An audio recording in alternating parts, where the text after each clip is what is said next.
We have some breaking news to tell you about in a case brought by the twice impeached ex-president before the United States Supreme Court just moments ago, in less than an hour before it was due.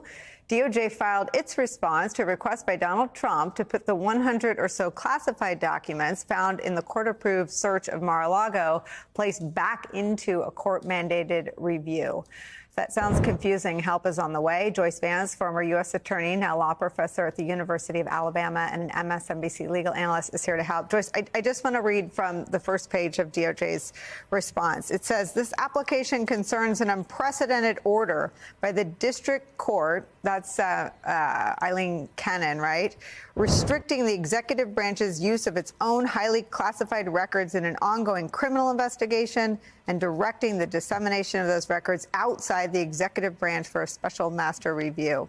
The government obtained a warrant to search the residence of applicant, former President Donald Trump, based on a judicial finding of probable cause to believe that the search would reveal evidence of crimes, including wrongful retention of documents and information relating to the national defense, as well as obstruction of justice. We get so far down in the weeds, we forget this is all about crimes, that there is probable cause to believe Donald Trump committed, and mounting evidence, including some brand new reporting in the New York Times today about lawyer Christina Bobb, of his obstruction of justice crime. As I've got some breaking news to share about a case involving the twice impeached former president that just popped up at the United States Supreme Court. In a surprising twist, this all happened just a little while ago, and it was less than an hour before a deadline was set. The Department of Justice filed a response to Donald Trump's request to put back about 100 classified documents that were discovered during a court-approved search of Mar-a-Lago into a mandated review. It can be a bit complicated, but don't worry, Joyce Vance, a former U.S. attorney and current law professor at the University of Alabama, is here to break it down for us.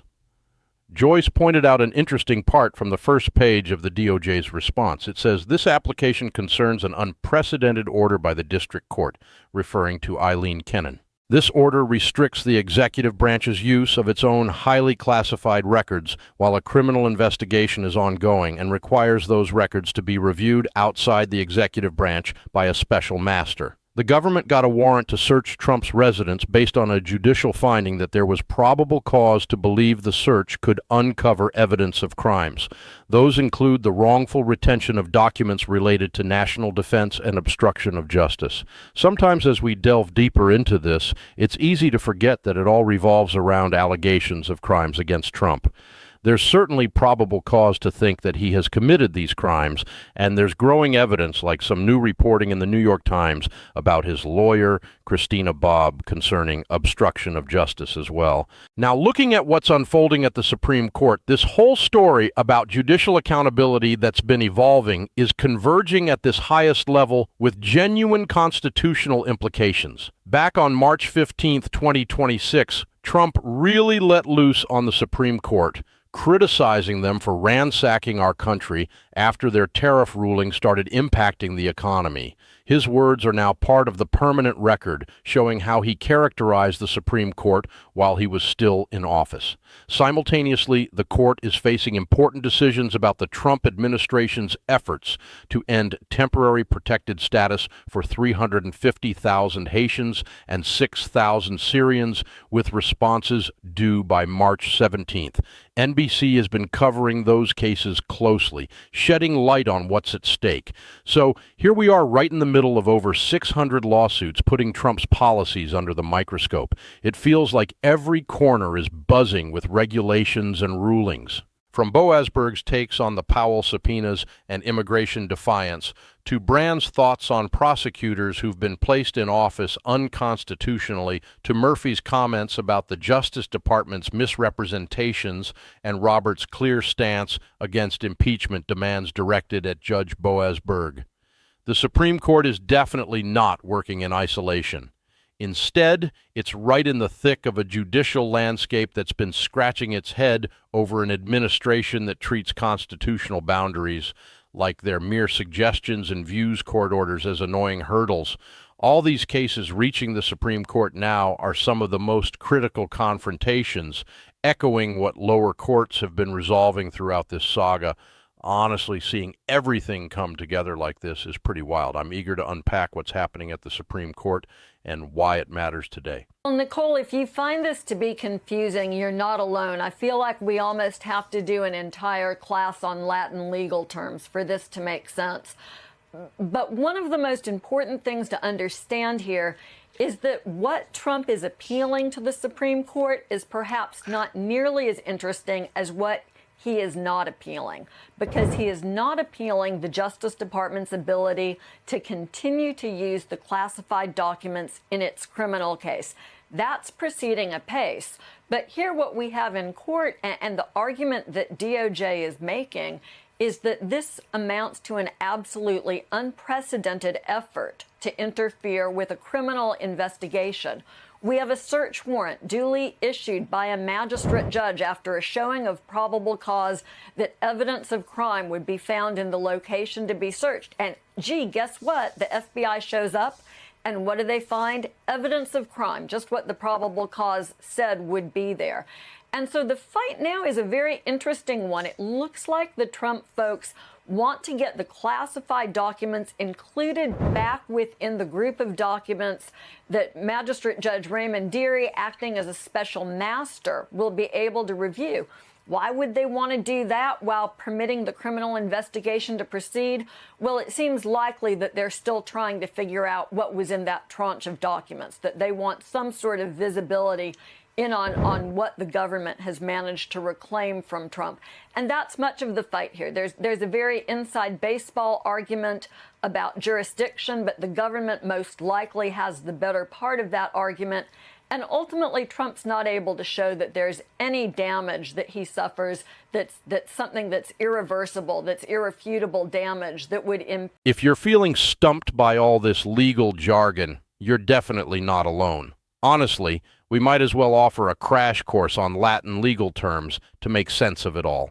One of the biggest takeaways here is that what Trump is asking the Supreme Court to consider might not be as captivating as the things he's choosing to ignore. For instance, he's not challenging the Justice Department's right to use classified documents in the ongoing criminal case, which continues to progress. The crux of the argument in court is that the Justice Department is facing an unprecedented attempt to meddle with a criminal investigation. They have a search warrant, which was properly issued by a magistrate judge after demonstrating probable cause that evidence of wrongdoing could be found where they intended to search. And guess what? The FBI found when they showed up evidence of crime, just as the probable cause suggested it would be. It's fascinating how this situation is unfolding. The team around Trump seems eager to include those classified documents back into the mix for review by Magistrate Judge Raymond Dearie, who's acting as a special master. Now, you might wonder why they'd want to do that while the criminal investigation is still rolling along. Well, it looks like they're trying to get a peek at what documents the government has managed to reclaim from Trump. That's a big part of the current tussle. There's a pretty technical argument going on about jurisdiction, but honestly, the government likely has the upper hand on this one. Ultimately, Trump hasn't managed to prove that there's any irreversible damage done to him. Now, let's talk about that statement he made about the Supreme Court ransacking our country. That really deserves some thoughtful consideration. Throughout this situation, he has gone after individual judges, even calling for Boasberg's impeachment. And you can bet Chief Justice Roberts wasn't too happy about that. Attacking individual judges is one thing, but labeling the Supreme Court itself as an entity that has ravaged the nation is a whole different level. It's effectively an attack on the institution of judicial review at the Supreme Court level by saying that the court whose job is to review executive actions for constitutionality is ruining the country. Trump is questioning the legitimacy of the Supreme Court itself. This comment regarding the country being ransacked was made during a conversation about the tariff refund liability that came after the IEA tariff ruling, which was penned by Roberts, with Barrett joining in on that decision. Interestingly, two of Trump's own appointees sided with the majority against his administration in that ruling. Instead of seeing it as just a policy disagreement, Trump's response was to proclaim that the court had ransacked the country. It's quite a bold statement, essentially branding the highest court in the land as America's enemy for upholding constitutional limits on his powers. And now that remark is etched into the historical record, highlighting how this president perceives the institution that has the ultimate say in our judicial matters. Let me break down what's happening with the temporary protected status, or TPS, cases. This is a humanitarian immigration status that the United States grants to people from countries that are facing serious issues like war, natural disasters, or other extraordinary circumstances that make it unsafe for them to go back home. Right now, Haiti and Syria are among the countries benefiting from this status. Haiti has been hit hard by devastating earthquakes, political chaos after the assassination of its president, and rampant gang violence that has left much of the country in turmoil. Meanwhile, Syria has suffered a brutal civil war that has resulted in the loss of hundreds of thousands of lives and forced millions to flee their homes. Now, here's where it gets serious. The Trump administration is looking to end TPS for 350,000 Haitians and 6,000 Syrians who are currently protected under this program. If that happens, these individuals could face deportation to places that are still grappling with the very issues that led to their protective status in the first place. The Supreme Court is now faced with a legal question. Did the administration follow the right process to cancel TPS? And do they even have the authority to make that decision? NBC has reported that the court is expecting responses to their queries by March 17th. And it seems like some justices are taking the legal arguments against the administration seriously, as indicated by emergency stays on deportations that's been mentioned in the news. This isn't just a matter of legal and political implications. The fates of 350,000 people hanging in the balance is a huge concern. The Supreme Court's forthcoming decision will determine if the way the administration is moving to end their protected status holds up legally. Now, let's dive into three important aspects of this situation. First, we should explore what these TPS cases reveal about the constitutional and legal framework the administration is working within when it comes to immigration. Secondly, we can look at the RANDS Act and how it reflects the growing tension between the judicial and executive branches at the Supreme Court level. Finally, we can consider what it means that multiple judicial accountability stories are converging at the Supreme Court right now alongside the TPS cases. It's also worth noting that the foundations of the temporary protected status were laid by Congress back in the Immigration Act of 1990, where they specifically handed over certain powers to the executive branch on these matters. So the administration has this authority to give and extend temporary protected status, or TPS, for certain countries as long as they meet specific legal criteria. But here's the thing. There are strict legal requirements on how these TPS decisions need to be made. It's not just a matter of the administration deciding to end TPS for a country on a whim. They have to follow the detailed process laid out by the law and regulations. There have been legal challenges against the administration's attempts to terminate TPS, arguing that they didn't stick to those necessary processes. The claims are that the termination decisions seemed arbitrary or even capricious, violating the rules set by the Administrative Procedure Act. They also point out that the administration didn't properly think about the humanitarian impacts of ending TPS, and in some cases, the reasons given for the terminations seemed more about political motivation than any real assessment of the conditions in those countries. Interestingly, these arguments have been making headway in lower courts. And now with the Supreme Court getting involved and hinting at emergency stays, it looks like those lower court victories are holding strong under scrutiny from the highest court. Now let's take a step back and look at the historical context of why a sitting president calling the judiciary a ransacker is such a big deal. Attacks on the judiciary from presidents aren't new.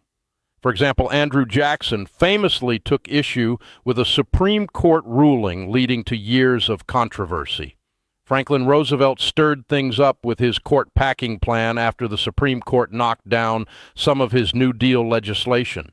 Then there was Nixon, whose criticisms of the courts played into a larger trend of authoritarianism that ultimately led to his resignation. What's happening now seems to mix elements of all those historical moments, but in a much more focused and deliberate way. We have a president publicly asking for the impeachment of a sitting district court judge, getting rebuffed by the Chief Justice, and then escalating to labeling the Supreme Court itself as a ransacker of America. This is happening while federal judges are facing a flood of death threats, reflecting a president who treats the entire judicial branch as an enemy rather than an equal part of our government. This behavior is something we haven't seen in modern American presidential history. And speaking of TPS, let's also talk about the 350,000 Haitian holders of it. Haiti is really struggling, and it's not just a thing of the past. It's still deep in an ongoing crisis. Gang violence has taken over large parts of Port-au-Prince, and the government just can't keep up with providing basic services or security to its people. The situation is not improving at all. In fact, it's gotten worse. So when it comes to the temporary protected status, which affects around 350,000 people who've built their lives in the United States with jobs, families, and community ties, the idea of sending them back to Haiti is pretty hard to swallow. The courts are starting to push back against the argument that these folks should be kicked out just because the administration wants to end their protected status. The stakes here are all too real. We're talking about 350,000 individuals whose chance to stay in a country they've made their home is now up in the air. All while the Supreme Court is being slammed as a ransacker of America by the very president pushing for this decision. Now, that ransacker comment definitely adds an interesting twist to the ongoing tension between the judiciary and the executive branches. Trump's been ramping up his criticism of the courts. It all kicked off with him going after individual judges, which then moved to him calling for specific judges to be impeached, resulting in an unprecedented public rebuke from Chief Justice Roberts. Now he's upped the ante by labeling the Supreme Court itself as a ransacker, and that pattern of escalation is worth noting. Each time he experiences a judicial loss, he ramps up his attacks. The push for impeachment came right after more unfavorable rulings from judges, and the ransacked our country remark popped up after a ruling related to tariff refunds. It's clear that every judicial defeat leads to an increasingly extreme public tirade against the institutions making those decisions. This kind of rhetoric has some serious implications. We've already covered reports of more than 100 death threats against federal judges and even incidents like the swatting of Judge Boasberg. The atmosphere for federal judges is starting to feel dangerous, and that's really concerning. The political climate really showcases the president's constant attacks. When he talks about a ransacked country, it's more than hot air. It adds to a real threat we've documented. Now let's dive into what the Supreme Court's stance on the temporary protected status cases tells us about the bigger picture of the judicial and executive branches at the top level. When the Supreme Court steps in with emergency stays, just because the administration wants to act fast, it's not simply a legal formality. It's sending a strong message about how the court views the administration's legal footing. Emergency stays are granted when the court thinks that the party challenging the action has a decent chance of winning, and that harm could arise if things rush forward. So, for this to happen, the court has to weigh in on the strength of the legal arguments early on. The emergency stays in the TPS deportation cases signal that at least some justices believe the challenges to ending TPS aren't just fluff. They have some legal weight. This is important information considering an administration that likes to present itself as having a solid legal ground to terminate TPS and enforce immigration laws. However, the Supreme Court seems to be suggesting through these early emergency stays that the legal authority isn't quite as bulletproof as the administration likes to portray. Now, if we put the TPS cases in context with what we've been tracking in the broader immigration landscape, it becomes clear. We've looked at the Alien Enemies Act deportation cases, where several lower courts found the administration's use of an old wartime statute for mass deportations of Venezuelan migrants to be unlawful. Then there were those 56 instances where the government admitted it violated court orders in immigration cases. Remember that Boersberg situation where they went ahead and deported Venezuelan migrants against a specific court order? Plus, the Murphy ruling revealed that DOJ attorneys made some pretty misleading statements to courts about deporting folks to dangerous places like South Sudan. Each of these stories reflects a different angle of the same immigration enforcement strategy. An administration leveraging every tool it can find to carry out mass deportations as quickly as possible, no matter the legality. So there's this ongoing situation where the operations need to fit within the legal requirements that courts have laid out. Right now, the TPS cases in front of the Supreme Court are really getting all the attention. It's interesting to think about what that statement about the court being a ransacker of America tells us about the administration's strategy. When a president makes such a claim, it's clear they're targeting a specific group. It's not really aimed at the justices themselves, but at their supporters.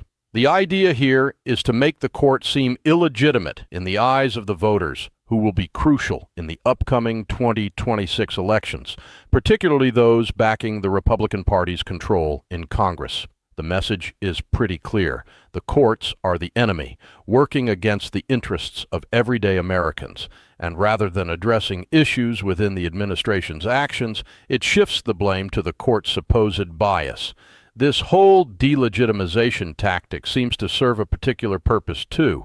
It's about protecting Republican members of Congress from any political fallout that might come from supporting the administration, especially when courts keep pointing out the flaws in its conduct. If Republican voters start to see the courts as politically motivated adversaries instead of impartial legal bodies, then when the administration loses a case, it gets interpreted as judicial overreach rather than executive missteps. That statement from earlier, calling the courts a ransacker of our country, isn't just a moment of presidential annoyance. It's part of a calculated political message meant to keep the administration safe from congressional scrutiny, the kind that the legal documentation would normally demand. And it's worth noting the timing of everything happening right now. The cases making their way to the Supreme Court come with a backdrop that didn't exist when the administration started making its calls. The findings from the lower courts, which we've seen in various contexts, are now part of the official judicial record the Supreme Court has to consider when looking at the administration's legal debates. All those findings about how personal interests overrule public safety or political motives behind subpoenas without any legal backing are now in play. So, let's break this down a bit. The Supreme Court is currently looking at some cases related to temporary protected status, all against the backdrop of a history filled with legal missteps by the administration. We've got 56 court order violations and issues tied to the Alien Enemies Act. This administration seems to view legal requirements as more of a suggestion than a rule, which sets the stage for how the Supreme Court evaluates these immigration cases. Now, to sum it up with 3 key points. First off, these TPS cases highlight just how precarious the legal position is for the administration.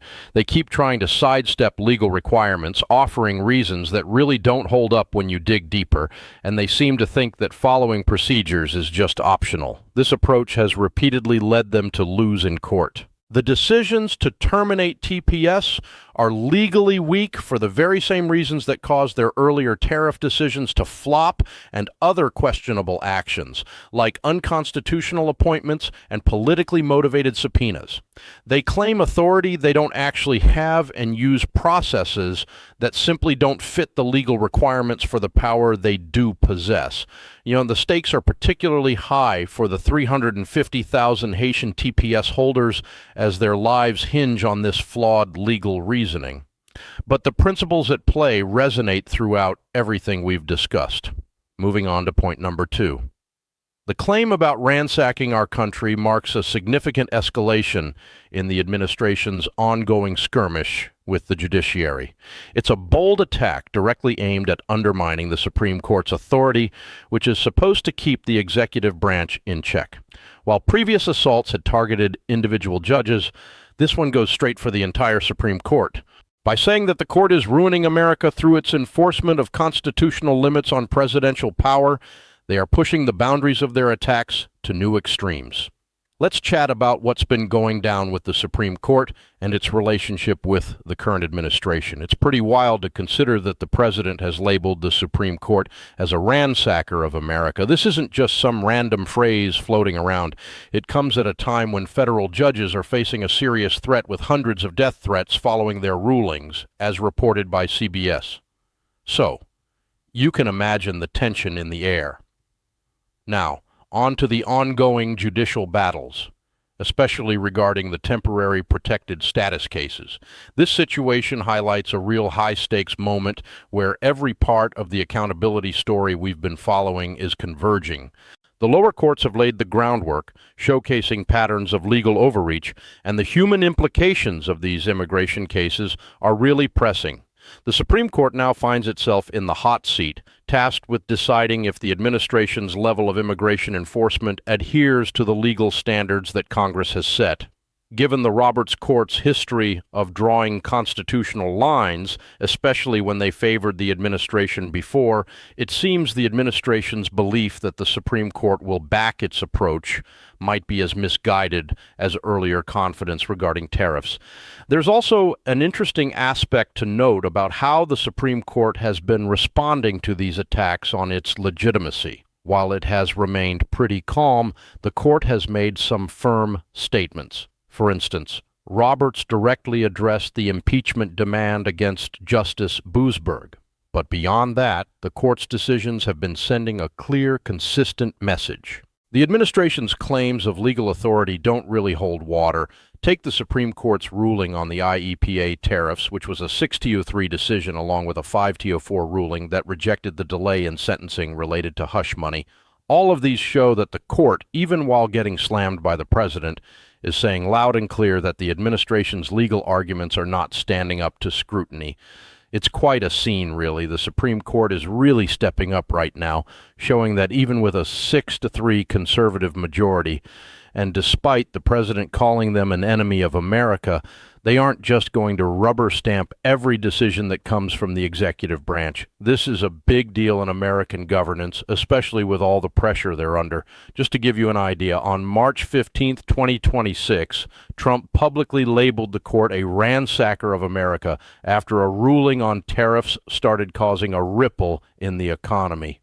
Meanwhile, the court is also looking at the administration's attempt to end temporary protected status for 350,000 Haitians and 6,000 Syrians, which comes with emergency stays on deportations. This signals that some of the justices actually see the legal challenges as serious. There are over 600 lawsuits pushing back against Trump's policies throughout the federal court system, creating a solid record of legal missteps across his administration's agenda. This is the backdrop against which the Supreme Court is making some crucial calls in this second term. That comment about ransacking the country really shows the administration's recognition that the court isn't going to just agree with everything they want to do. The TPS cases are particularly interesting since they represent a test of whether the court will draw clear constitutional lines regarding immigration enforcement, especially with so many lawsuits and losses already stacked against them in the federal judiciary. If you found this information helpful, go ahead and hit that like button. I really want to know what you think about the Supreme Court's stance on TPS. Will they side with the administration, or is this documented pattern of legal overreach going to catch up with them? I'm really curious about what everyone in the community thinks about this. If you haven't subscribed yet, now's the perfect time, because my next video is going to weave together every single thread of this constitutional accountability saga we've been exploring. It's going to give you the full picture of where things stand with this presidency as we head into November 2026. Trust me, you don't want to miss it. I'll catch you in the next